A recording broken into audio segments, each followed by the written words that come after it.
Good afternoon students. ಇವತ್ತು ನಾವು ಈ ಅನುವಂಶೀಯತೆ ಅನ್ನುವಂತಹ ಪಾಠದ ಕೆಲವೊಂದು ಇಂಪಾರ್ಟೆಂಟ್ ಕ್ವಶನ್ ಆನ್ಸರ್ ಅನ್ನ ಸಾಲ್ವ್ ಮಾಡ್ಲಿಕ್ಕಿದ್ದೇವೆ. ಆಲ್ರೆಡಿ ಲಾಸ್ಟ್ ಕ್ಲಾಸಲ್ಲೇ ನಾವು ಇದನ್ನ ಸ್ಟಾರ್ಟ್ ಮಾಡಿದ್ವಿ ಅಲ್ವಾ? ಸೊ ಈ ಕ್ಲಾಸಲ್ಲಿ ಇದನ್ನ ಕಂಟಿನ್ಯೂ ಮಾಡ್ತಾ ಇದ್ದೇವೆ. ಎಲ್ಲರೂ ನಿಮ್ಮ ನೋಟ್ಬುಕ್ ಅನ್ನ ತೆಗೆದುಕೊಂಡು ರೆಡಿ ಆಗಿರಿ.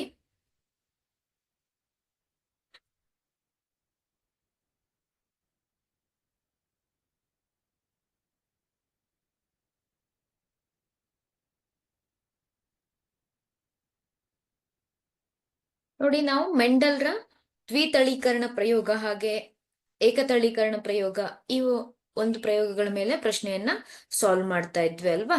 ನೋಡಿ, ಇವತ್ತು ಕೂಡ ಅದರ ಮೇಲೆನೆ ನಾವು ಪ್ರಶ್ನೆಯನ್ನ ಸಾಲ್ವ್ ಮಾಡ್ತಾ ಇದ್ದೇವೆ. ಮೊದಲನೇ ಪ್ರಶ್ನೆಯನ್ನ ನೋಡೋಣವಾ? ಜೀವಿಗಳಲ್ಲಿನ ಗುಣಗಳನ್ನು ಪ್ರಬಲ ಹಾಗೂ ದುರ್ಬಲ ಗುಣಗಳೆಂದು ಹೇಗೆ ವರ್ಗೀಕರಿಸಲಾಗುತ್ತದೆ? ಒಂದು ಜೀವಿಯು ತನ್ನ ಜೀವಿತಾವಧಿಯಲ್ಲಿ ಗಳಿಸಿದ ಅನುಭವಗಳನ್ನ ಅದರ ಸಂತತಿಗೆ ವರ್ಗಾಯಿಸಲು ಸಾಧ್ಯವಿಲ್ಲ, ಏಕೆ? ಇಲ್ಲಿ ಈ ಪ್ರಬಲ ಗುಣಗಳು ಮತ್ತೆ ದುರ್ಬಲ ಗುಣಗಳು ಅದನ್ನ ನಾವು ಏನ್ ಮಾಡ್ಬೋದು ಎಂದರೇನು ಅನ್ನೋದನ್ನ ತಿಳ್ಕೊಳ್ಬೇಕು. ಇಲ್ಲಿ ಪ್ರಬಲ ಗುಣಗಳು ಅಂದ್ರೆ ಈಗ ಪ್ರಬಲ ಮತ್ತು ದುರ್ಬಲ ಗುಣಗಳಿರುವ ಎರಡು ಗುಣಗಳಿರುವಂತಹ ಒಂದು ಗಿಡವನ್ನ ಅಥವಾ ಒಂದು ಜೀವಿಯನ್ನ ಸಂಕರಣಗೊಳಿಸಿದಾಗ ಅಲ್ಲಿ ನಂತರದ ಪೀಳಿಗೆಯಲ್ಲಿ ವ್ಯಕ್ತವಾಗುವಂತಹ ಒಂದು ಗುಣವನ್ನ ನಾವು ಪ್ರಬಲ ಗುಣ ಅಂತ ಕರಿತೇವೆ ಅಲ್ವಾ? ಯಾವ ಗುಣ ಅಲ್ಲಿ ವ್ಯಕ್ತವಾಗಿದೆಯೋ ಅದನ್ನ ಪ್ರಬಲ ಗುಣ ಅಂತ ಕರಿತೇವೆ. ಯಾವ ಗುಣವು ಅಲ್ಲಿ ವ್ಯಕ್ತವಾಗಿರದ ಗುಣವನ್ನ ನಾವು ದುರ್ಬಲ ಗುಣ ಅಂತ ಕರಿತೇವೆ ಅಲ್ವಾ? ಹಾಗೆ ಮುಂದಿನ ಪ್ರಶ್ನೆಯನ್ನ ನೋಡಿ. ಒಂದು ಜೀವಿಯು ತನ್ನ ಜೀವಿತಾವಧಿಯಲ್ಲಿ ಗಳಿಸಿದ ಅನುಭವಗಳನ್ನ ಅದರ ಸಂತತಿಗೆ ವರ್ಗಾಯಿಸಲು ಸಾಧ್ಯವಿಲ್ಲ, ಏಕೆಂದ್ರೆ ಅದು ಜೀವಿತಾವಧಿಯಲ್ಲಿ ಗಳಿಸಿದಂತಹ ಗುಣ ಅಂತ ಹೇಳ್ಬಹುದು ಅಲ್ವಾ? ಅದು ನಮ್ಮ ಅನುವಂಶೀಯವಾಗಿ ನಮ್ಮ ನಂತರದ ಜೀವಿಗೆ ಅದು ಹೋಗ್ಲಿಕ್ಕೆ ವರ್ಗಾಯಿಸ್ಲಿಕ್ಕೆ ಸಾಧ್ಯ ಇಲ್ಲ ಅಲ್ವಾ? ಈ ಒಂದು ಟಾಪಿಕ್ ಅನ್ನ ನಿಮ್ಮ ಸಿಲೆಬಸ್ ಇಂದ ಡಿಲೀಟ್ ಮಾಡಿದ್ದಾರೆ. ನೋಡಿ ಯಾವ ರೀತಿಯಾಗಿ ಉತ್ತರವನ್ನ ಬರಿಬೇಕು. ಮೊದಲನೇ ಪ್ರಶ್ನೆಗೆ, ಲೈಂಗಿಕ ಸಂತಾನೋತ್ಪತ್ತಿ ಮಾಡುವ ಜೀವಿಗಳಲ್ಲಿ ಒಂದು ಗುಣಕ್ಕೆ ಸಂಬಂಧಿಸಿದ ವಂಶವಾಹಿಯ ಎರಡು ಪ್ರತಿಗಳಿರುತ್ತವೆ. ಎರಡು ಪ್ರತಿಗಳು ಒಂದೇ ರೀತಿ ಇರದಿದ್ದಾಗ ವ್ಯಕ್ತವಾಗುವ ಗುಣವನ್ನ ಪ್ರಾಬಲ್ಯ ಗುಣ ಹಾಗೂ ವ್ಯಕ್ತವಾಗದಿರುವ ಗುಣವನ್ನ ದುರ್ಬಲ ಗುಣ ಎನ್ನುವರು ಅಂತ ಇದೆ. ಯಾವ ಗುಣ ವ್ಯಕ್ತವಾಗ್ತಾ ಇದೆಯೋ ಅದನ್ನ ಪ್ರಬಲ ಅಥವಾ ಪ್ರಾಬಲ್ಯ ಗುಣ ಅಂತ ಕರೀತಾರೆ. ವ್ಯಕ್ತವಾಗದೇ ಇರೋದನ್ನ ದುರ್ಬಲ ಗುಣ ಎನ್ನುವರು ಅಂತ ಇದೆ.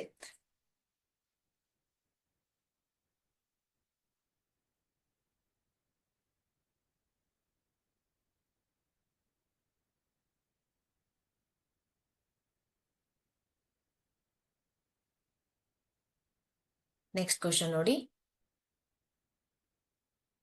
ಕೆಂಪು ಹೂ ಬಿಡುವ ಎತ್ತರದ ಬಟಾಣಿ ಸಸ್ಯವನ್ನು ಬಿಳಿ ಹೂ ಬಿಡುವ ಗಿಡ್ಡನೆಯ ಬಟಾಣಿ ಸಸ್ಯದೊಂದಿಗೆ ಸಂಕರಗೊಳಿಸಿದೆ ಅಲ್ವಾ? ಇವುಗಳಿಂದ F1 ಪೀಳಿಗೆಯಲ್ಲಿ ಪಡೆಯುವ ಸಸ್ಯಗಳ ವಿಧವನ್ನ ತಿಳಿಸಿ ಅಂತ ಇದೆ. F1 ಪೀಳಿಗೆಯಲ್ಲಿ ಪಡೆದ ಸಸ್ಯಗಳನ್ನ ಸಂಕರಗೊಳಿಸಿದಾಗ F2 ಪೀಳಿಗೆಯಲ್ಲಿ ದೊರೆಯುವ ಸಸ್ಯಗಳ ಅನುಪಾತವನ್ನ ಬರೆಯಿರಿ ಮತ್ತು ಸಸ್ಯಗಳ ವಿಧವನ್ನ ಹೆಸರಿಸಿ ಅಂತ ಇದೆ.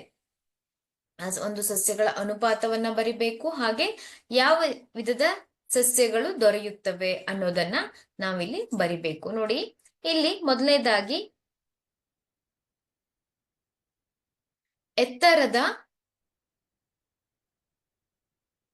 ಎತ್ತರದ ಕೆಂಪು ಹೂ ಬಿಡುವಂತಹ ಒಂದು ಸಸ್ಯ ಯಾವ ರೀತಿಯಾದಂತಹ ಒಂದು ಇದನ್ನ ಹೊಂದಿದೆ?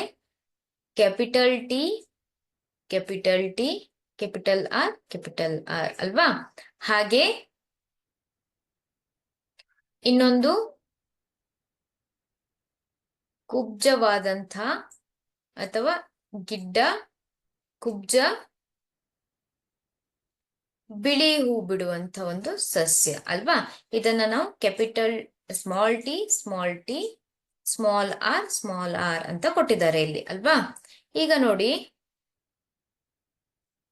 F1 ಪೀಳಿಗೆ ಇಲ್ಲಿ ಯಾವ ಒಂದು ಲಿಂಗಾಣುಗಳು ಉತ್ಪತ್ತಿ ಆಗತ್ತೆ? ಲಿಂಗಾಣು ಕ್ಯಾಪಿಟಲ್ ಟಿ ಕ್ಯಾಪಿಟಲ್ ಆರ್ ಅನ್ನುವಂಥ ಲಿಂಗಾಣು ಉತ್ಪತ್ತಿ ಆಗತ್ತೆ. ಇಲ್ಲಿ ಸ್ಮಾಲ್ ಟಿ ಸ್ಮಾಲ್ ಆರ್ ಅನ್ನುವಂಥ ಒಂದು ಲಿಂಗಾಣು ಉತ್ಪತ್ತಿ ಆಗತ್ತೆ. F1 ಪೀಳಿಗೆಯಲ್ಲಿ ಏನಾಗತ್ತೆ? Capital T small T capital R small R ಅಲ್ವಾ? ಹಾಗಾದ್ರೆ F1 ಪೀಳಿಗೆಯಲ್ಲಿ ಉಂಟಾಗುವಂತಹ ಎಲ್ಲಾ ಸಸ್ಯಗಳ ಗುಣಗಳೇನು? ಎತ್ತರದ ಕೆಂಪು ಹೂ ಬಿಡುವಂತಹ ಸಸ್ಯಗಳು.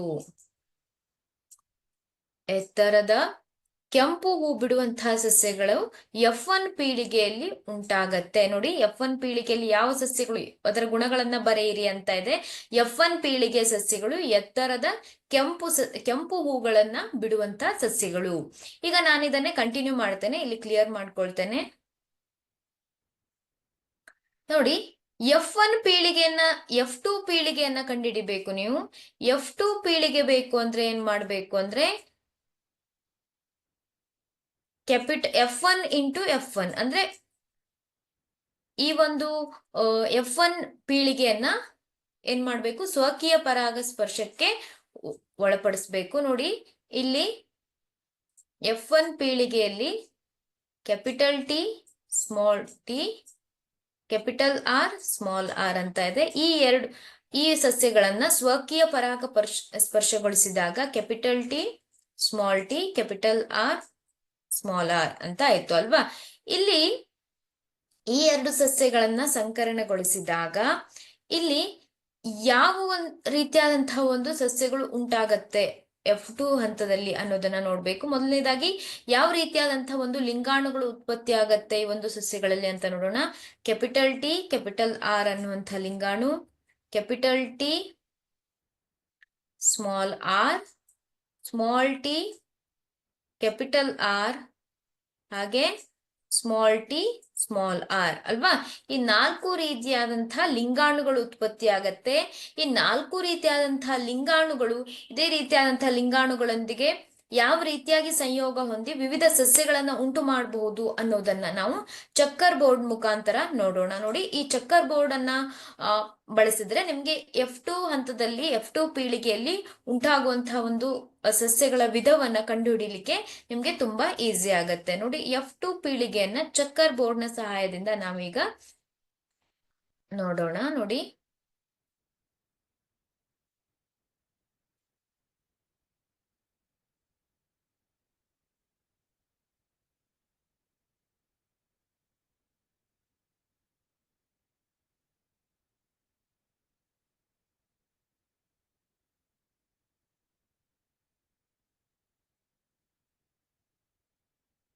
ಮೊದಲನೇದಾಗಿ ಚಕ್ಕರ್ ಬೋರ್ಡ್ ಅನ್ನ ಹಾಕೊಳ್ಳಿ.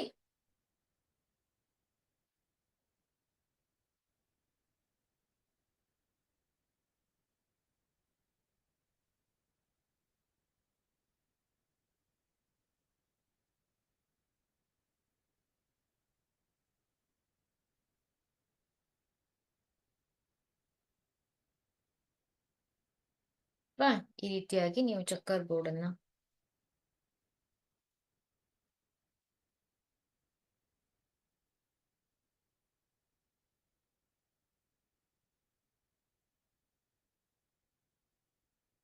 ನೋಡಿ. ಈಗ ನೀವು ಚಕ್ಕರ್ ಬೋರ್ಡ್ ಅನ್ನ ಬಳಸಲಿಕ್ಕೆ ಶುರು ಮಾಡಿ. ಇಲ್ಲಿ ಕ್ಯಾಪಿಟಲ್ ಟಿ ಲಿಂಗಾಣುಗಳನ್ನ ಬರ್ಕೊಳ್ಬೇಕು.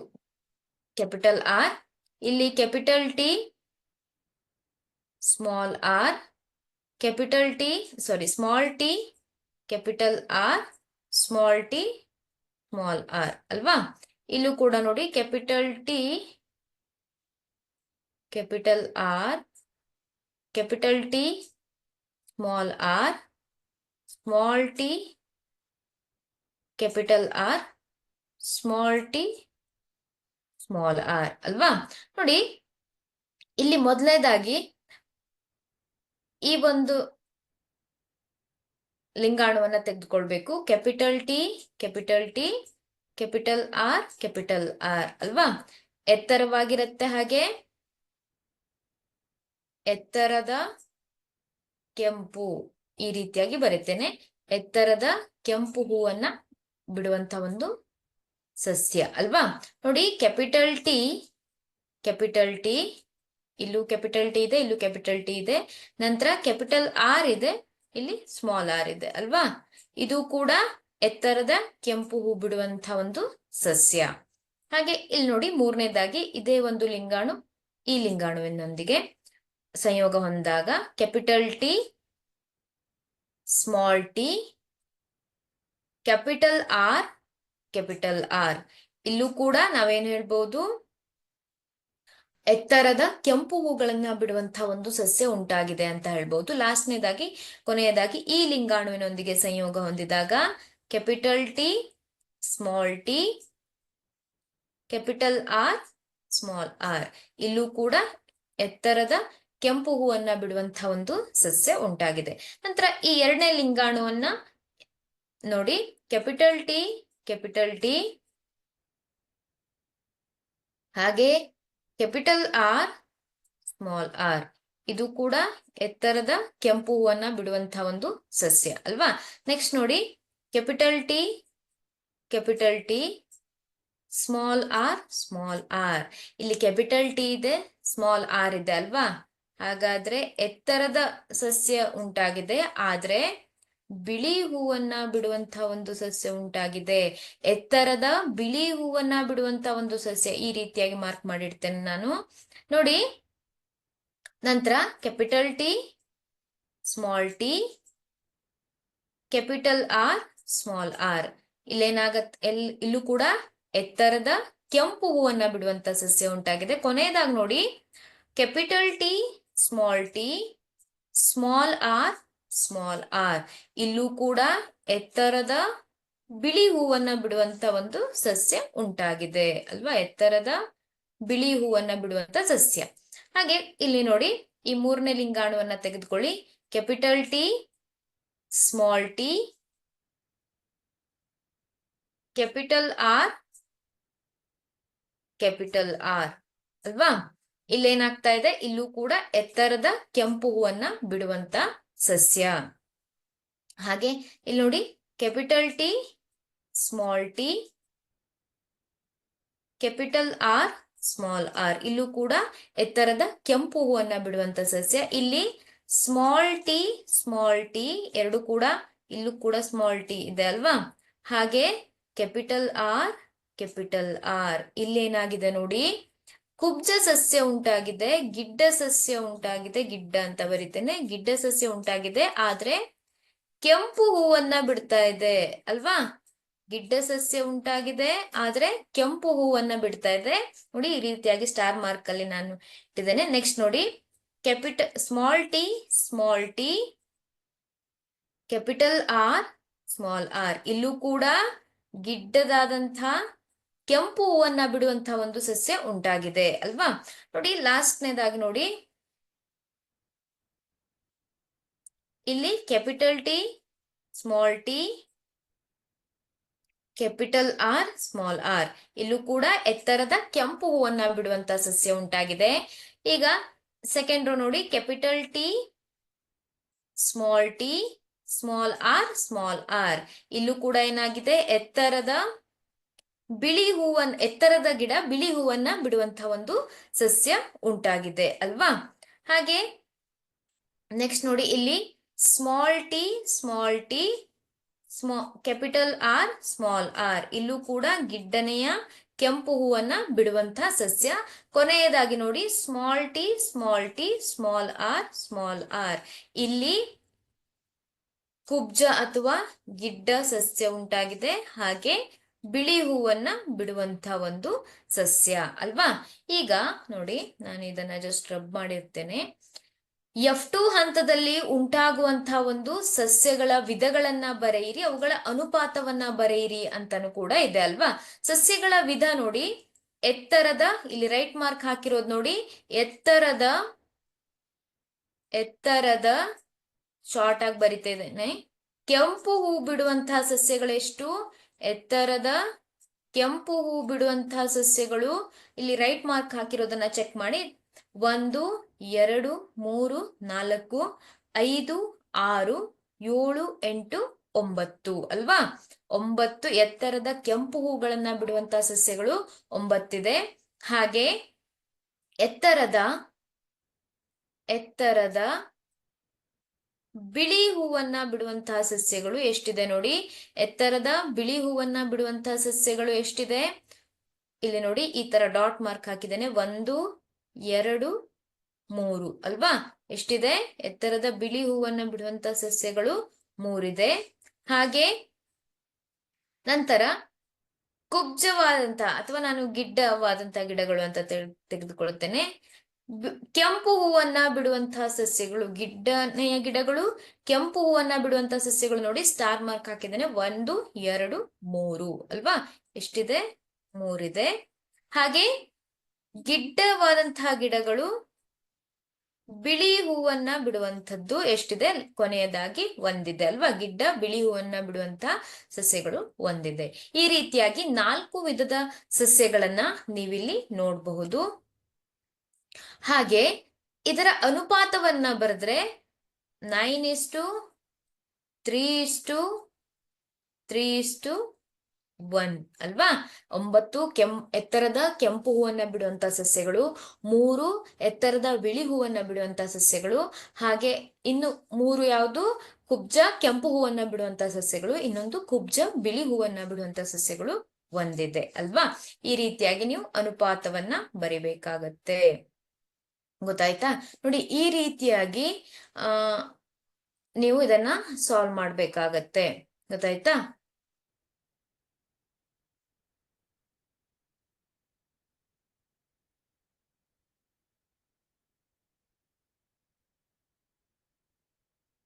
ನೆಕ್ಸ್ಟ್ ಕ್ವಶನ್ ನೋಡಿ. ಶುದ್ಧ ಗಿಡ್ಡ ಬಟಾಣಿ ಸಸ್ಯವನ್ನ ಶುದ್ಧ ಎತ್ತರದ ಬಟಾಣಿ ಸಸ್ಯದೊಂದಿಗೆ ಸಂಕರಣಗೊಳಿಸಲಾಗಿದೆ. ಏಕತಳೀಕರಣದ F2 ಪೀಳಿಗೆಯಲ್ಲಿ ದೊರೆಯುವ ಫಲಿತಾಂಶಗಳನ್ನ ಚೆಕ್ಕರ್ ಬೋರ್ಡ್ ನಲ್ಲಿ ವ್ಯಕ್ತಪಡಿಸಿ ಮತ್ತು ದೊರೆತ ಸಸ್ಯಗಳ ವಿಧಗಳ ಅನುಪಾತವನ್ನ ತಿಳಿಸಿ ಅಂತ ಇದೆ. ನೋಡಿ, ಇಲ್ಲಿ ಶುದ್ಧ ಗಿಡ್ಡ ಬಟಾಣಿ ಸಸ್ಯವನ್ನ ಶುದ್ಧ ಎತ್ತರದ ಬಟಾಣಿ ಸಸ್ಯ ಅಲ್ವಾ? ನೋಡಿ, ಇಲ್ಲಿ ಪೇರೆಂಟಲ್ ಜನರೇಷನ್ ಅಲ್ಲಿ ಏನಿರುತ್ತೆ? ಶುದ್ಧ ಎತ್ತರದ ಬಟಾಣಿ ಸಸ್ಯವನ್ನ ಇಲ್ಲಿ ಶುದ್ಧ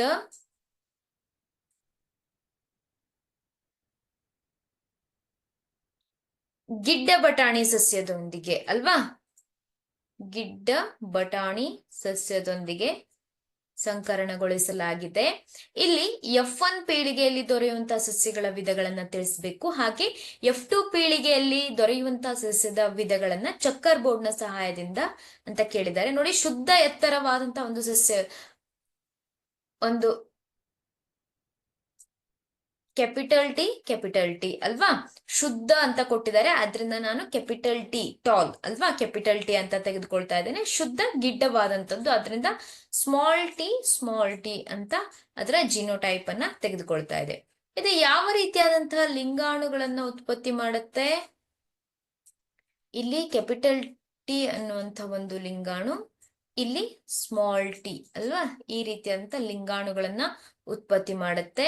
F1 ಪೀಳಿಗೆಯಲ್ಲಿ ಏನು ಉಂಟಾಗತ್ತೆ? F1 ಪೀಳಿಗೆಯಲ್ಲಿ ಕ್ಯಾಪಿಟಲ್ ಟಿ, ಸ್ಮಾಲ್ ಟಿ ಅಲ್ವಾ? ಹಾಗಾದ್ರೆ ಎಲ್ಲಾ ಸಸ್ಯಗಳು F1 ಪೀಳಿಗೆಯಲ್ಲಿ ಎಲ್ಲಾ ಸಸ್ಯಗಳು ಎತ್ತರದ ಸಸ್ಯಗಳಾಗಿವೆ. F1 ಸಸ್ಯಗಳು ಎತ್ತರದ F1 ಪೀಳಿಗೆಯಲ್ಲಿ ಎತ್ತರ ಸಸ್ಯಗಳು ಉಂಟಾಗಿದೆ. ಎಲ್ಲಾ ಸಸ್ಯಗಳು ಕೂಡ ಎತ್ತರವಾಗಿದೆ ಅಂತ ನೀವು ಬರಿಬಹುದು. ಈಗ ನಿಮ್ಗೆ F2 ಪೀಳಿಗೆಯನ್ನ ಕಂಡುಹಿಡಿಬೇಕು ಅಲ್ವಾ? F2 ಪೀಳಿಗೆಯನ್ನ ಕಂಡುಹಿಡಿಬೇಕು ಅಂದ್ರೆ ಏನ್ ಮಾಡ್ಬೇಕು ನೋಡಿ, ಇದನ್ನ ನಾನು ಕ್ಲಿಯರ್ ಮಾಡ್ಕೊಳ್ತೇನೆ. F1 ಪೀಳಿಗೆಯಲ್ಲಿ ದೊರೆತಂತಹ ಸಸ್ಯಗಳು ಸ್ವಕೀಯ ಪರಾಗಸ್ಪರ್ಶವನ್ನ ನಡೆಸಬೇಕು. ಇದನ್ನ ನೋಟ್ ಮಾಡ್ಕೊಳ್ಳಿ.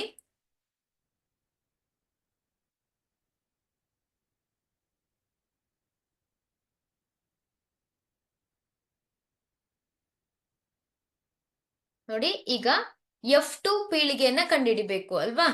F2 ಪೀಳಿಗೆಯನ್ನ ಕಂಡುಹಿಡಿಬೇಕು ಅಂದ್ರೆ F1 ಸಸ್ಯಗಳು ಸ್ವಕೀಯ ಪರಾಗಸ್ಪರ್ಶವನ್ನ ನಡೆಸಬೇಕು. ಅಂದ್ರೆ capital T small T to capital T small T ಅಂದ್ರೆ ಅವು ಸ್ವಕೀಯ ಪರಾಗಸ್ಪರ್ಶವನ್ನ ನಡೆಸ್ತಾ ಇದೆ ಅಲ್ವಾ. ಯಾವ ರೀತಿಯಾದಂತಹ ಲಿಂಗಾಣುಗಳನ್ನ ಇದು ಉಂಟು ಮಾಡುತ್ತೆ, ಕ್ಯಾಪಿಟಲ್ ಟಿ ಮತ್ತೆ ಸ್ಮಾಲ್ ಟಿ ಅನ್ನುವಂತಹ ಒಂದು ಲಿಂಗಾಣುಗಳನ್ನ ಉತ್ಪತ್ತಿ ಮಾಡುತ್ತೆ ಅಲ್ವಾ. ಈಗ ನೋಡಿ, ಇದನ್ನ ಚಕ್ಕರ್ ಬೋರ್ಡ್ ನ ಸಹಾಯದಿಂದ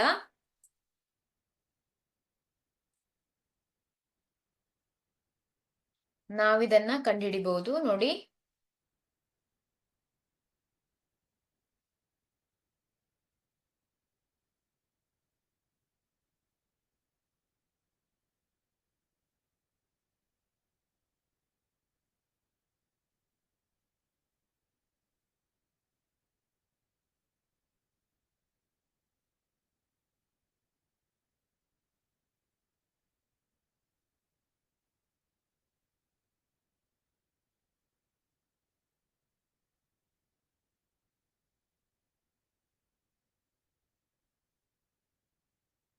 ಇಲ್ಲಿ ಲಿಂಗಾಣುಗಳನ್ನ ಬರಿಬೇಕು, ಕ್ಯಾಪಿಟಲ್ ಟಿ ಸ್ಮಾಲ್ ಟಿ, ಇಲ್ಲೂ ಕೂಡ ಕ್ಯಾಪಿಟಲ್ ಟಿ ಸ್ಮಾಲ್ ಟಿ ಅಲ್ವಾ. ಲಿಂಗಾಣುಗಳು F2 ಪೀಳಿಗೆಯಲ್ಲಿ ಯಾವ ರೀತಿಯಾಗಿ ಕಂಡುಹಿಡಿಬೇಕು ನೋಡಿ. ಈಗ ಇದನ್ನ ಮಲ್ಟಿಪ್ಲೈ ಮಾಡಿ, ಕ್ಯಾಪಿಟಲ್ ಟಿ, ಇಲ್ಲಿಂದ ಕ್ಯಾಪಿಟಲ್ ಟಿ ಸ್ಮಾಲ್ ಟಿ, ಇಲ್ಲೂ ಕೂಡ ಕ್ಯಾಪಿಟಲ್ ಟಿ ಸ್ಮಾಲ್ ಟಿ, ಕೊನೆಯದಾಗಿ ಸ್ಮಾಲ್ ಟಿ ಅಲ್ವಾ. ಇಲ್ಲಿ ಹಾಗಾದ್ರೆ F2 ಪೀಳಿಗೆ ಅಂತ ಬರ್ಕೊಳ್ಳಿ, F2 ಪೀಳಿಗೆ ಅಲ್ವಾ. F2 ಪೀಳಿಗೆಯಲ್ಲಿ ಕ್ಯಾಪಿಟಲ್ ಟಿ ಇದು ಕೂಡ ಎತ್ತರದ ಸಸ್ಯವಾಗಿದೆ. ಹಾಗೆ ಕ್ಯಾಪಿಟಲ್ ಟಿ ಸ್ಮಾಲ್ ಟಿ ಅನ್ನುವಂಥದ್ದು ಕೂಡ ಎತ್ತರದ ಸಸ್ಯವಾಗಿದೆ. ಹಾಗೆ ಸ್ಮಾಲ್ ಟಿ ಅನ್ನುವಂಥದ್ದು ಗಿಡ್ಡ ಸಸ್ಯ ಅಲ್ವಾ. ಹಾಗಾದ್ರೆ ಈ ಒಂದು ಸಸ್ಯ ಅನುಪಾತ ಎಷ್ಟು, ಎತ್ತರ ಮತ್ತು ಗಿಡ್ಡ ಸಸ್ಯಗಳ ಅನುಪಾತ ಎಷ್ಟು, 3 ಎತ್ತರದ ಸಸ್ಯಗಳು 1 ಕುಬ್ಜ ಸಸ್ಯ ಅಲ್ವಾ. ಅದರ ಅನುಪಾತವನ್ನ, ಈ ಒಂದು ಉಂಟಾಗುವಂತಹ ಒಂದು ಸಸ್ಯಗಳ ಅನುಪಾತವನ್ನ ಬರೆಯಿರಿ ಅಂತ ಇತ್ತು ಅಲ್ವಾ ಪ್ರಶ್ನೆಯಲ್ಲಿ. ಅದೆಷ್ಟಿರತ್ತೆ, ದೊರೆತ ಸಸ್ಯಗಳ ವಿಧಗಳ, ಯಾವ ರೀತಿಯಾದಂತಹ ಸಸ್ಯಗಳು ದೊರೆಯುತ್ತವೆ, ಎತ್ತರದ ಸಸ್ಯಗಳು ಮತ್ತೆ ಗಿಡ್ಡ ಸಸ್ಯಗಳು ದೊರೆಯುತ್ತವೆ, ಇದರ ಅನುಪಾತ ಎಷ್ಟು, 3:1. ಈ ರೀತಿಯಾಗಿ ನೀವು ಚಕ್ಕರ್ ಬೋರ್ಡ್ ಅನ್ನ ಬಳಸಿಕೊಂಡು ಇದನ್ನ ಮೆಂಡಲರ ಏಕತಳೀಕರಣದ ಪ್ರಯೋಗ ಅಂತ ಕೂಡ ಹೇಳ್ತಾರೆ.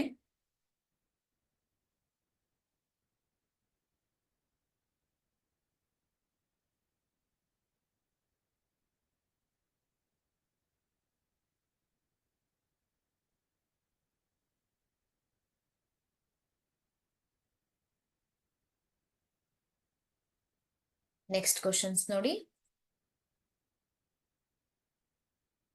ಇದೇ ರೀತಿಯಾದಂತಹ ಒಂದು ಪ್ರಶ್ನೆ ಇದೆ, ಸೇಮ್ ಕ್ವಶನ್ ಇದೆ. ಎತ್ತರದ ಅಂದ್ರೆ ಇಲ್ಲಿ ಕೊಟ್ಟಿದ್ದಾರೆ, ಶುದ್ಧ ಅಂತ ಕೊಟ್ಟಿಲ್ಲ, ಕ್ಯಾಪಿಟಲ್ ಟಿ ಅಂತ ಕೊಟ್ಟಿದ್ದಾರೆ. ಅಂದ್ರೆ ಶುದ್ಧ ಬಟಾಣಿ ಸಸ್ಯವನ್ನ ಕುಬ್ಜ ಅಂದ್ರೆ ಸ್ಮಾಲ್ ಟಿ ಬಟಾಣಿ ಸಸ್ಯದೊಂದಿಗೆ ಸಂಕರಣಗೊಳಿಸಿದಾಗ F2 ಪೀಳಿಗೆಯಲ್ಲಿ ಉಂಟಾಗುವ ಫಲಿತಾಂಶವನ್ನ ಚಕ್ಕರ್ ಬೋರ್ಡ್ ನ ಸಹಾಯದಿಂದ ವ್ಯಕ್ತಪಡಿಸಿ ಮತ್ತು ವಿವಿಧ ಸಸ್ಯಗಳ ಅನುಪಾತವನ್ನ ತಿಳಿಸಿ ಅಂತ ಇದೆ. ಇಲ್ಲಿ ನಾವೇನ್ ಸಾಲ್ವ್ ಮಾಡಿದ್ವಿ ಅಲ್ವಾ, ಅದೇ ಒಂದು ಲಾಸ್ಟ್ ಕ್ವಶನ್ ಮತ್ತೆ ಈ ಕ್ವಶನ್ ಕೂಡ ಸೇಮ್ ಇದೆ. ಅಲ್ಲಿ ಶುದ್ಧ ಬಟಾಣಿ ಸಸ್ಯ ಕ್ಯಾಪಿಟಲ್ ಟಿ ಅಂತ ಕೊಟ್ಟಿರ್ಲಿಲ್ಲ, ಅಲ್ಲಿ ಏನಂತ ಕೊಟ್ಟಿದ್ರು, ಶುದ್ಧ ಅಂತ ಕೊಟ್ಟಿದ್ರು. ಶುದ್ಧ ಅನ್ನುವಂಥ ಅರ್ಥ ಏನು, ಈ ರೀತಿಯಾಗಿರುತ್ತೆ ಅಂತ. ಇಲ್ಲೂ ಕೂಡ ಕುಬ್ಜ ಶುದ್ಧ ಬಟಾಣಿ ಸಸ್ಯ ಅಂತ ಕೊಟ್ಟಿದ್ರು. ಇಲ್ಲಿ ಡೈರೆಕ್ಟ್ ಆಗಿ ನಿಮ್ಗೆ ಜಿನೋಟೈಪ್ ಅನ್ನ ಕೊಟ್ಟಿದ್ದಾರೆ, ಬಟ್ ಶುದ್ಧ ಅಂತ ಕೊಟ್ಟಾಗ ಅವು ಏನಾಗಿರುತ್ತೆ, ಕ್ಯಾಪಿಟಲ್ ಟಿ ಅಥವಾ ಸ್ಮಾಲ್ ಟಿ ಒಂದೇ ರೀತಿಯಾಗಿರುತ್ತೆ.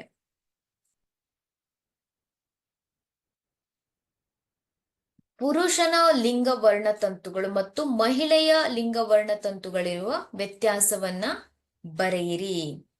ಹಾಗೆ ತಂದೆಯಿಂದಲೇ ಮಗುವಿನ ಲಿಂಗ ನಿರ್ಧಾರವಾಗುತ್ತದೆ ಹೇಗೆ ಅಂತ ಇದೆ. ಇಲ್ಲಿ ಪುರುಷರ ವರ್ಣತಂತು ವಾಯ್, ಪುರುಷರ ಲಿಂಗ ವರ್ಣತಂತುಗಳು ಯಾವುದು, ವಾಯ್ ಅಂತ ಹೇಳ್ತೇವೆ. ಹಾಗೆ ಮಹಿಳೆಯ ಲಿಂಗ ವರ್ಣತಂತುಗಳು ಎಕ್ಸ್ ಅಂತ ಹೇಳ್ತೇವೆ ಅಲ್ವಾ. ಲಿಂಗವರ್ಣ ತಂತುವನ್ನ ನಾವು ಪುರುಷನ ಲಿಂಗವರ್ಣ ತಂತುಗಳು XY ಅನ್ನುವಂಥದ್ದೇನು ಅದು ಪುರುಷರಲ್ಲಿ ಮಾತ್ರ ಕಂಡು ಬರುವಂತದ್ದು, XX ಇದ್ರೆ ಅದು ಮಹಿಳೆಯಲ್ಲಿ ಕಂಡು ಬರುವಂತಹ ಲಿಂಗವರ್ಣ ತಂತುಗಳು ಅಲ್ವಾ. ಇಲ್ಲಿ ಪುರುಷನಲ್ಲಿ XY ಲಿಂಗವರ್ಣ ತಂತುಗಳು ಕಂಡು ಬಂದ್ರೆ ಮಹಿಳೆಯಲ್ಲಿ XX ಲಿಂಗವರ್ಣ ತಂತುಗಳು ಕಂಡು ಬರುತ್ತೆ. ಹಾಗೆ ಈ Y ಕ್ರೋಮೋಸೋಮ್ ಅನ್ನುವಂಥದ್ದು ವರ್ಣತಂತು ಅನ್ನುವಂಥದ್ದು X ಕ್ರೋಮೋಸೋಮ್ಗಿಂತ ಅದು ಚಿಕ್ಕದಾಗಿದೆ ಅಂತ ಹೇಳ್ತೇವೆ. Y ಕ್ರೋಮೋಸೋಮ್ ಏನಾಗಿದೆ ಅದು X ಕ್ರೋಮೋಸೋಮ್ಗಳಿಗಿಂತ ಚಿಕ್ಕದಾಗಿದೆ, ಹಾಗೆ ಕಡಿಮೆ ಒಂದು ಜೀನ್ಗಳನ್ನ ಹೊಂದಿದೆ ಅಂತ ಹೇಳ್ತೇವೆ. ಆದ್ರೆ X ಕ್ರೋಮೋಸೋಮ್ನ ಮೇಲೆ ಹೆಚ್ಚಿನ ಜೀನ್ಗಳು ಕಂಡು ಬರುತ್ತದೆ ಅಂತ ನಾವು ಹೇಳ್ಬಹುದು. ನೆಕ್ಸ್ಟ್ ಕ್ವಶನ್ ನೋಡಿ, ತಂದೆಯಿಂದಲೇ ಮಗುವಿನ ಲಿಂಗ ನಿರ್ಧಾರವಾಗುತ್ತದೆ ಹೇಗೆ? Very very important question, note ಮಾಡ್ಕೊಳ್ಳಿ. ತಂದೆಯಿಂದಲೇ ಮಗುವಿನ ಲಿಂಗ ನಿರ್ಧಾರವಾಗುತ್ತದೆ ಹೇಗೆ ಅಂತ ಇದೆ.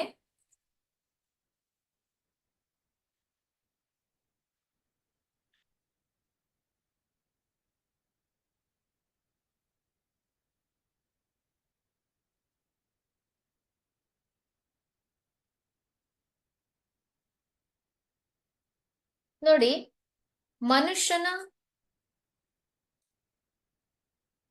ಮನುಷ್ಯನಲ್ಲಿ ಒಟ್ಟು 46 ಕ್ರೋಮೋಸೋಮ್ಗಳಿರುತ್ತೆ, ಅಂದ್ರೆ 23 ಜೋಡಿ ಕ್ರೋಮೋಸೋಮ್ಗಳಿರುತ್ತೆ. ಅದರಲ್ಲಿ 22 ಜೋಡಿ ಕ್ರೋಮೋಸೋಮ್ಗಳು ಪುರುಷರಲ್ಲಿ ಮತ್ತು ಮಹಿಳೆಯರಲ್ಲಿ ಒಂದೇ ರೀತಿಯಾಗಿರುತ್ತೆ.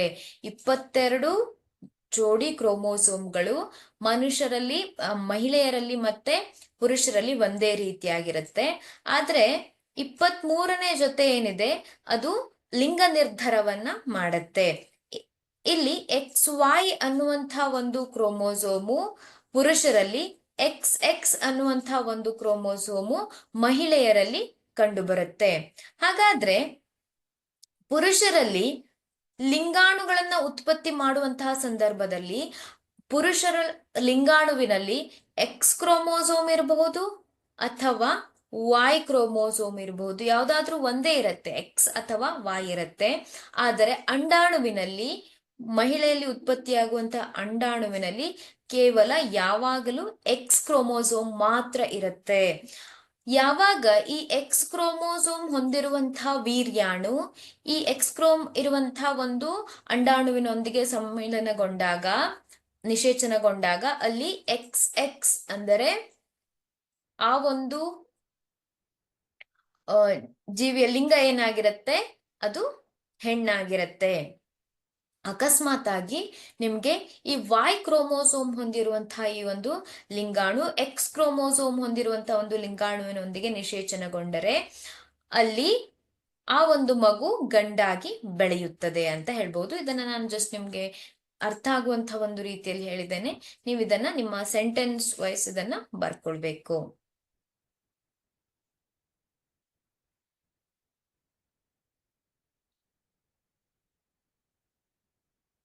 ನೆಕ್ಸ್ಟ್ ಕ್ವಶನ್ ನೋಡಿ, ದುಂಡನೆಯ ಹಳದಿ ಬೀಜಗಳನ್ನ ಬಿಡುವಂತಹ capital R small r capital Y small y ಸಸ್ಯಗಳನ್ನ ಸ್ವಕೀಯ ಪರಾಗಸ್ಪರ್ಶಕ್ಕೆ ಒಳಪಡಿಸಲಾಗಿದೆ.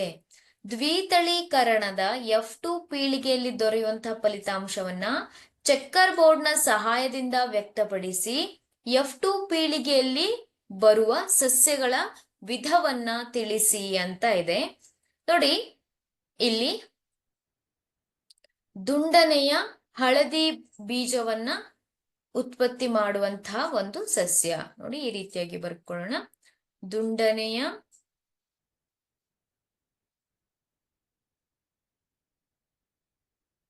ಹಳದಿ ಬೀಜವನ್ನು ಉಂಟು ಮಾಡುವಂತಹ ಸಸ್ಯ ಸ್ವಕೀಯ ಪರಾಗಸ್ಪರ್ಶಕ್ಕೆ ಅದನ್ನ ಒಳಪಡಿಸಲಾಗಿದೆ. ಕ್ಯಾಪಿಟಲ್ R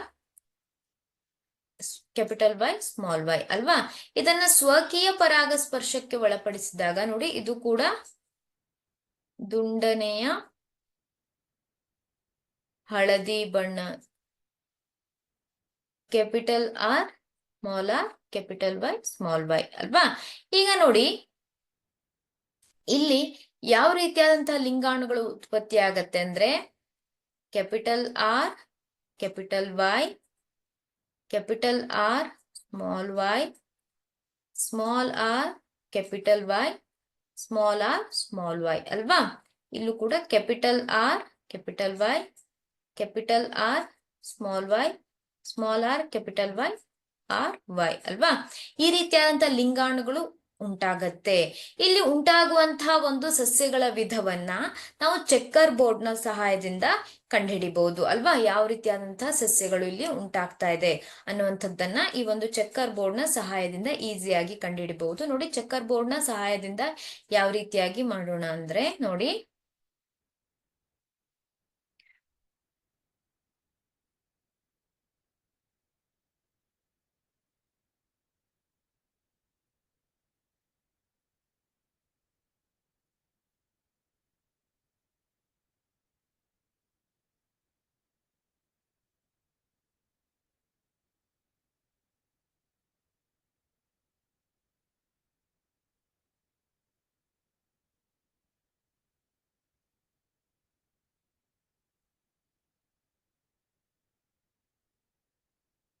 ಅಲ್ವಾ. ನೋಡಿ, ಇಲ್ಲಿ ಲಿಂಗಾಣುಗಳನ್ನ ಬರ್ಕೊಳ್ಳಿ.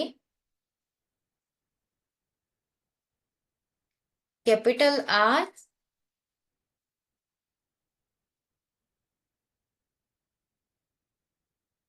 Capital R, capital Y, capital R, small Y, small R, capital Y,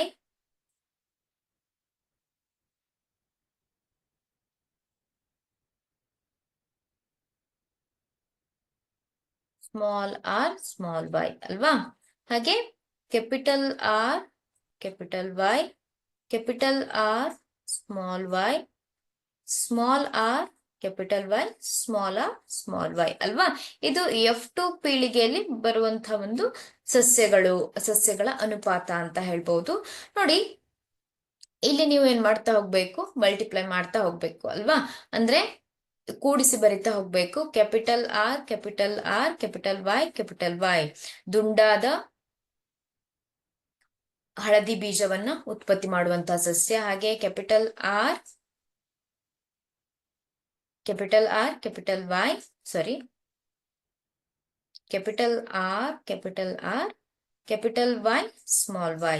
ಇಲ್ಲೂ ಕೂಡ capital R, small R, capital Y, capital Y, capital R, small R, capital Y, small Y. ಇಲ್ಲೆಲ್ಲ ದುಂಡಾದ ಹಳದಿ ಬಣ್ಣದ ಬೀಜಗಳನ್ನ ಉತ್ಪತ್ತಿ ಮಾಡುವಂತ ಸಸ್ಯಗಳು ಉಂಟಾಗಿದೆ. ನಂತರ ನೋಡಿ, ನೀವು ದ್ವಿತಳೀಕರಣ ಪ್ರಯೋಗದಲ್ಲಿ ಯಾವ ರೀತಿಯಾಗಿ ಈ ಒಂದು ಪ್ರಶ್ನೆಗೆ ಉತ್ತರ ಬರೆದಿದ್ರು ಅದೇ ರೀತಿಯಾಗಿ ನಾವು ಆಲ್ರೆಡಿ ಸಾಲ್ವ್ ಮಾಡಿದ್ದೇವೆ ಅಲ್ವಾ. ಅದಕ್ಕೆ ಜಸ್ಟ್ ನಾನು ಇದನ್ನ ಬರಿತಾ ಹೋಗ್ತೇನೆ. Capital R, capital R, capital Y, small Y. ಇದು ಕೂಡ capital R, capital R, small Y, small Y. ಇಲ್ಲಿ capital R, small R, capital Y, small Y. ಇಲ್ಲಿ capital R, small R, capital Y, small Y, small Y. ಇಲ್ಲಿ capital R, small R, capital Y, capital Y. ಇಲ್ಲಿ ನೋಡಿ, capital R, small R, ಹಾಗೆ capital Y, small Y ಅಂತ ಇದೆ. ಹಾಗೆ ಇಲ್ಲಿ ನೋಡಿ, ಕ್ಯಾಪಿಟಲ್ ಆರ್, ಸಾರಿ, small R, capital Y, capital Y. ಇಲ್ಲಿ small R, capital Y, small Y ಅಂತ ಇದೆ. ಕೊನೆಯದಾಗಿ capital R, small R, capital Y, small Y. ಇಲ್ಲಿ ನೋಡಿ, ಕ್ಯಾಪಿಟಲ್ ಆರ್, ಸ್ಮಾಲ್ ಆರ್, ಹಾಗೆ capital R, small Y, small Y ಅಲ್ವಾ. ಹಾಗೆ ಇಲ್ಲಿ ನೋಡಿ, ಕ್ಯಾಪಿಟಲ್ ಅಲ್ಲ, small R, capital Y, capital Y. ಇಲ್ಲಿ ಸ್ಮಾಲ್ ಆರ್, ಸ್ಮಾಲ್ ವೈ ಅಲ್ವಾ. ಇಲ್ಲಿ ದುಂಡನೆಯ ಎತ್ತರ ಹಳದಿ ಬೀಜಗಳನ್ನ ಉತ್ಪತ್ತಿ ಮಾಡುವಂತಹ ಸಸ್ಯಗಳಿರ್ಬಹುದು. ಹಾಗೆ ದುಂಡನೆಯ ಸುಕ್ಕಾದ ಬೀಜಗಳನ್ನ ಉತ್ಪತ್ತಿ ಮಾಡುವಂತಹ ಸಸ್ಯಗಳಿರ್ಬಹುದು. ಹಾಗೆ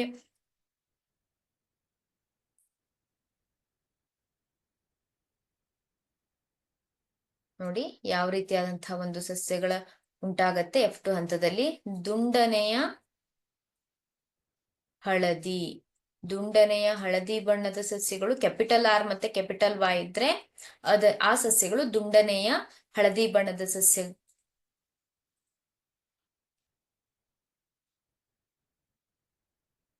ನೆಕ್ಸ್ಟ್ ನೋಡಿ, ದುಂಡನೆಯ ಹಸಿರು ಬಣ್ಣದ ಬೀಜಗಳನ್ನ ಉತ್ಪತ್ತಿ ಮಾಡುವಂತಹ ಸಸ್ಯಗಳು 3 ಇರುತ್ತೆ. ಹಾಗೆ ಇಲ್ಲಿ ನೋಡಿ R Y ಇದೆ ಅಲ್ವಾ, ಇಲ್ಲಿ ದುಂಡನೆಯ ಹಸಿರು ಬಣ್ಣದ ಸಸ್ಯಗಳನ್ನ ಉಂಟು ಮಾಡುತ್ತೆ. ಹಾಗೆ ಸುಕ್ಕಾದ ಹಳದಿ ಸಸ್ಯಗಳು ಅಂದ್ರೆ R ಇರುತ್ತೆ, Y ಇರುವಂತದ್ದು ಯಾವುದು ಎಷ್ಟಿದೆ? 3 ಇದೆ. ಹಾಗೆ ಸುಕ್ಕಾದ ಹಸಿರು ಬಣ್ಣದ ಸಸ್ಯಗಳು ಎಷ್ಟಿದೆ? 1 ಇದೆ ಅಲ್ವಾ. ಇದು ಸುಕ್ಕಾದ ಹಸಿರು ಬಣ್ಣದ ಸಸ್ಯಗಳನ್ನ ಉತ್ಪತ್ತಿ ಮಾಡುವಂತ, ಹಸಿರು ಬೀಜಗಳನ್ನ ಉತ್ಪತ್ತಿ ಮಾಡುವಂತ ಸಸ್ಯಗಳನ್ನ ಉಂಟು ಮಾಡುತ್ತೆ.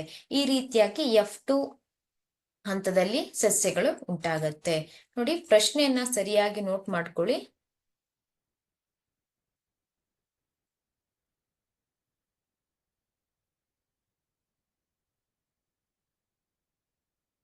ನೆಕ್ಸ್ಟ್ ಕ್ವಶನ್, ಗುಣಗಳು ಸ್ವತಂತ್ರವಾಗಿ ಅನುವಂಶೀಯವಾಗುತ್ತದೆ ಎಂದು ಮೆಂಡಲ್ರ ಪ್ರಯೋಗಗಳು ಹೇಗೆ ತೋರಿಸುತ್ತವೆ? ನೋಡಿ, ಮೆಂಡಲರ ದ್ವಿತಳೀಕರಣ ಪ್ರಯೋಗದಲ್ಲಿ ನಾವು 2 ವಿವಿಧ ಗುಣಗಳನ್ನ ಹೊಂದಿರುವಂತಹ ಒಂದು ಸಸ್ಯಗಳನ್ನ ಸಂಕರಣಗೊಳಿಸಿದೆವು ಅಲ್ವಾ. ದುಂಡನೆಯ, ಉದಾಹರಣೆಗೆ ಹಳದಿ ಬಣ್ಣದ ಬೀಜಗಳನ್ನ ಉತ್ಪತ್ತಿ ಮಾಡುವಂತ ಸಸ್ಯಗಳು, ಇಲ್ಲಿ 2 ವಿವಿಧ ಗುಣಗಳಿದೆ. ಹಾಗೆ ಸುಕ್ಕಾದ ಹಸಿರು ಬಣ್ಣದ ಬೀಜಗಳನ್ನ ಉತ್ಪತ್ತಿ ಮಾಡುವಂತಹ ಒಂದು ಸಸ್ಯಗಳನ್ನ ಸಂಕರಣಗೊಳಿಸಿದಾಗ ಇಲ್ಲಿ F2 ಹಂತದಲ್ಲಿ ನಾವು ವಿವಿಧ ರೀತಿಯಾದಂತಹ ಒಂದು ಸಸ್ಯಗಳನ್ನ ನೋಡಿದ್ವಿ. ಉದಾಹರಣೆಗೆ ದುಂಡನೆಯ ಹಸಿರು ಬಣ್ಣದ ಸಸ್ಯಗಳನ್ನ ನೋಡಿದ್ವಿ. ಹಾಗೆ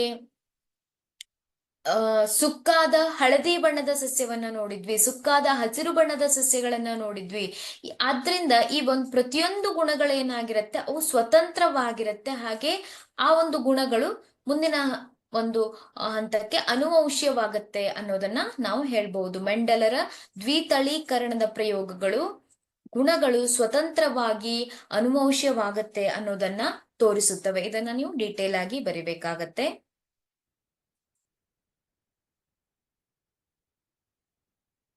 ನೆಕ್ಸ್ಟ್ ಕ್ವಶನ್ ನೋಡಿ, ಗುಣಗಳು ಪ್ರಬಲ ಅಥವಾ ದುರ್ಬಲವಾಗಿರಬಹುದು ಎಂಬುದನ್ನ ಮೆಂಡಲ್ರ ಪ್ರಯೋಗಗಳು ಹೇಗೆ ತೋರಿಸುತ್ತವೆ?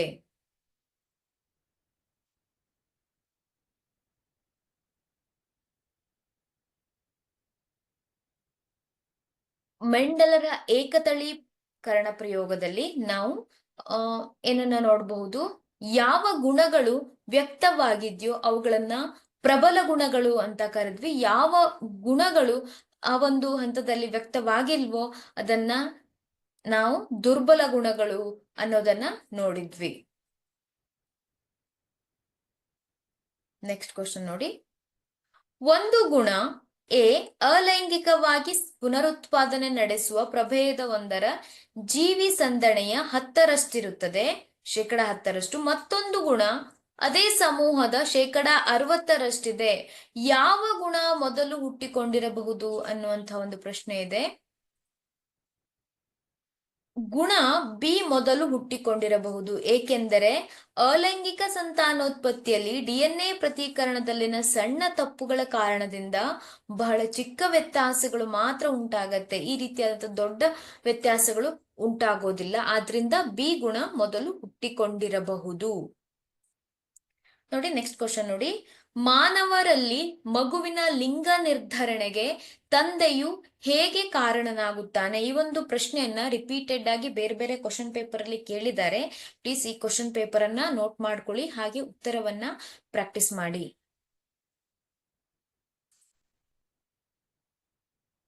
ನೆಕ್ಸ್ಟ್ ಕ್ವಶನ್ ನೋಡಿ, ಕೆಂಪು ಹೂಗಳನ್ನ ಆರ್ ಹೂಗಳನ್ನ ಉತ್ಪಾದಿಸುವಂತಹ ಸಂಜೆ ಮಲ್ಲಿಗೆ ಸಸ್ಯವನ್ನು ಬಿಳಿ ಹೂವುಗಳನ್ನ ಉತ್ಪಾದಿಸುವ ಸಂಜೆ ಮಲ್ಲಿಗೆ ಸಸ್ಯದೊಂದಿಗೆ ಅಡ್ಡ ಹಾಯಿಸಿದೆ. ಈ ಸಸ್ಯದ F2 ಪೀಳಿಗೆಯಲ್ಲಿ 25ರಷ್ಟು ಕೆಂಪು ಹೂಗಳು ಮತ್ತು 25ರಷ್ಟು ಬಿಳಿ ಹೂಗಳು ಮತ್ತು 50ರಷ್ಟು ಮಿಶ್ರತಳಿ ಹೂವುಗಳನ್ನು ಉತ್ಪಾದಿಸುವ ಸಸ್ಯಗಳು ದೊರೆತಿವೆ. ಹಾಗಾದರೆ F1 ಪೀಳಿಗೆಯ ಸಸ್ಯಗಳ ಲಕ್ಷಣಗಳೇನು? ಹಾಗೆ ಚಕ್ಕರ್ ಬೋರ್ಡ್ನ ಸಹಾಯದಿಂದ F2 ಪೀಳಿಗೆಯಲ್ಲಿನ ಫಲಿತಾಂಶಗಳನ್ನ ತೋರಿಸಿ ಮತ್ತು ಜೀನ್ ನಮೂನೆ ಅನುಪಾತವನ್ನ ತಿಳಿಸಿ ಅಂತ ಇದೆ. ಮತ್ತೆ F1 F2 ಪೀಳಿಗೆಗಳ ಫಲಿತಾಂಶಗಳನ್ನ ವಿಶ್ಲೇಷಿಸಿ ಗುಣಗಳು ಪ್ರಬಲವೇ ಅಥವಾ ದುರ್ಬಲವೇ ಅನ್ನೋದನ್ನ ಗಮನಿಸಿ ಅಂತ ಇದೆ. ನೋಡಿ, ಈ ಪ್ರಶ್ನೆಗೆ ಇಲ್ಲಿ ಮೊದಲನೇದಾಗಿ ಏನ್ ಮಾಡ್ಬೇಕು, ಕೆಂಪು ಹೂವುಗಳನ್ನ ಉತ್ಪತ್ತಿ ಮಾಡುವಂತಹ ಒಂದು ಸಸ್ಯ ಹಾಗೆ ಬಿಳಿ ಹೂವನ್ನ ಉತ್ಪತ್ತಿ ಮಾಡುವಂತಹ ಸಸ್ಯ ಅಲ್ವಾ. ಇಲ್ಲೇನಿದೆ, ಕ್ಯಾಪಿಟಲ್ ಆರ್ ಇದೆ, ಇಲ್ಲಿ ಕ್ಯಾಪಿಟಲ್ ಡಬ್ಲ್ಯೂ ಇದೆ. ಹಾಗೆ F1 ಪೀಳಿಗೆಯಲ್ಲಿ ಉಂಟಾಗುವಂತಹ ಸಸ್ಯಗಳೇನಾಗಿರುತ್ತೆ, RW ಅನ್ನುವಂಥ ಒಂದು ಜೀನ್ ಅನ್ನ ಹೊಂದಿರುತ್ತೆ ಅಲ್ವಾ. RW ಅಂದ್ರೆ ಅದು ಕೆಂಪು ಹೂವು ಆಗಿರೋದಿಲ್ಲ, ಬಿಳಿ ಹೂವು ಕೂಡ ಆಗಿರೋದಿಲ್ಲ, ಮಿಶ್ರ ತಳಿಯ ಹೂವುಗಳು.